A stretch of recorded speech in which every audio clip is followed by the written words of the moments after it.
वन्दित सुन्दरि माधवि चन्द्र सहोदरि हेममयि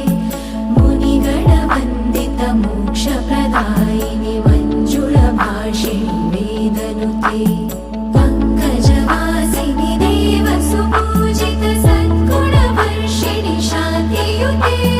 जय जय हे मधुसूदन कामिनि आदिलक्ष्मि जय पालय माम् ऐकहि कल्मषनाशिनि कामिनि वैदिकरूपिणि वेदमयि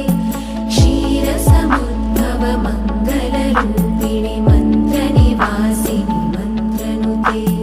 मङ्गलदायिनि अम्बुजवासिनि देवगणाश्रित पादयुते जय जय हे मधुसूदन कामिनि धान्यलक्ष्मि जय पालय माम् जय वरवर्षिणि वैष्णवि भार्गवि मन्त्रस्वरूपिणि मन्त्रमयि सुरगणपूजित शीघ्रफलप्रद